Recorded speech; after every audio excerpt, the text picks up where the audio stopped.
दोस्तों, आज की कई बड़ी खबर जुड़ी है मिडिल ईस्ट से, जहां एक बार फिर तनाव बढ़ता हुआ नजर आ रहा है। ईरान, अमेरिका, इजराइल और चीन जैसे बड़े देशों के बीच हालात तेजी से बदल रहे हैं। आइए आपको पूरी खबर आसान भाषा में समझाते हैं। सबसे पहले बात करते हैं ईरान और अमेरिका के बीच चल रही बातचीत की। ईरान ने अमेरिका से मांग की है कि उसके जो अरबों डॉलर के फंड्स यानी संपत्तियां विदेशों में फ्रीज की गई हैं, उन्हें वापस जारी किया जाए। ईरान का कहना है कि ये पैसा उसके देश की खराब होती अर्थव्यवस्था को सुधारने में बहुत मदद कर सकता है। दरअसल कई सालों से अमेरिका और अन्य पश्चिमी देशों ने ईरान पर आर्थिक प्रतिबंध लगाए हुए हैं।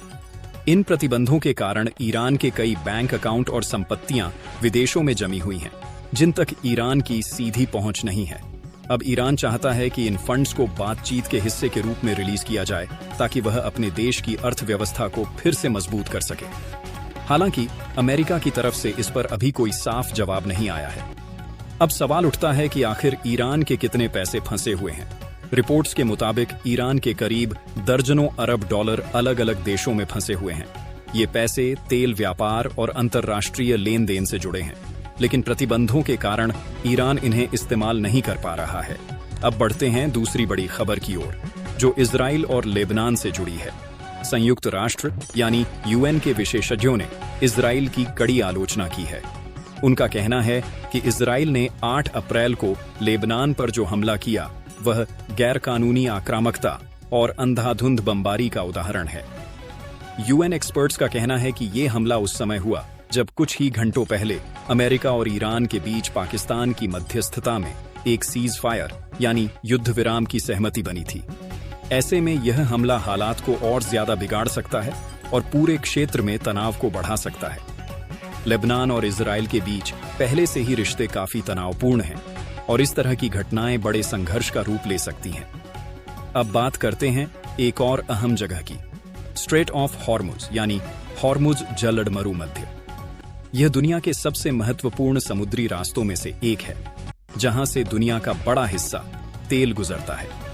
रिपोर्ट्स के मुताबिक अमेरिका ने ईरान के बंदरगाहों की ओर जाने वाले समुद्री रास्तों पर कड़ी निगरानी और एक तरह की समुद्री नाकेबंदी शुरू की है। इसके बाद 13 से 15 अप्रैल के बीच इस इलाके से कुल 16 जहाज गुजरे। मरीन ट्रैफिक के डेटा के अनुसार 15 अप्रैल को भी जहाजों की आवाजाही जारी रही, लेकिन माहौल काफी तनावपूर्ण बना हुआ है। हॉर्मुज जलडमरू मध्य में किसी भी तरह की रुकावट का असर सीधे वैश्विक तेल सप्लाई पर पड़ सकता है, जिससे पूरी दुनिया की अर्थव्यवस्था प्रभावित हो सकती है। अब इस पूरे मामले में एक और दिलचस्प बयान सामने आया है अमेरिका के पूर्व राष्ट्रपति डोनाल्ड ट्रंप का दावा है कि अमेरिका और चीन इस मुद्दे पर साथ काम कर रहे हैं। उन्होंने यह भी कहा कि चीन इस बात से खुश है कि स्ट्रेट ऑफ हॉर्मुज को खोला जा रहा है और वहां से व्यापार जारी रहेगा। हालांकि ट्रंप के इस बयान पर अभी तक कोई आधिकारिक पुष्टि नहीं हुई है, लेकिन इससे अंतर्राष्ट्रीय राजनीति में नई चर्चाएं जरूर शुरू हो गई हैं। अगर हम इन सभी घटनाओं को एक साथ जोड़कर देखें, तो साफ है कि मिडिल ईस्ट में हालात लगातार जटिल होते जा रहे हैं। एक तरफ ईरान अपने फ्रीज फंड्स को वापस पाने की कोशिश कर रहा है, दूसरी तरफ इजराइल और लेबनान के बीच तनाव बढ़ रहा है, और वहीं अमेरिका की सैन्य और रणनीतिक गतिविधियां भी तेज हो गई हैं। इसके साथ ही चीन का नाम भी इस पूरे समीकरण में जुड़ता नजर आ रहा है, जो आने वाले समय में वैश्विक राजनीति को और ज्यादा प्रभावित कर सकता है। विशेषज्ञों का मानना है कि अगर जल्द ही इन मुद्दों पर कूटनीतिक समाधान नहीं निकाला गया, तो यह स्थिति एक बड़े क्षेत्रीय संघर्ष का रूप ले सकती है।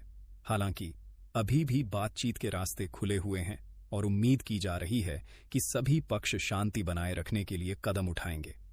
तो फिलहाल के लिए इस खबर में इतना ही। आप क्या सोचते हैं इस पूरे मामले पर? क्या ईरान के फंड्स रिलीज होने चाहिए और क्या मिडिल ईस्ट में तनाव और बढ़ सकता है? अपनी राय हमें कमेंट में जरूर बताएं। अगर आपको यह वीडियो पसंद आया हो तो लाइक करें, शेयर करें और चैनल को सब्सक्राइब करना ना भूलें। मिलते हैं अगली खबर के साथ। धन्यवाद।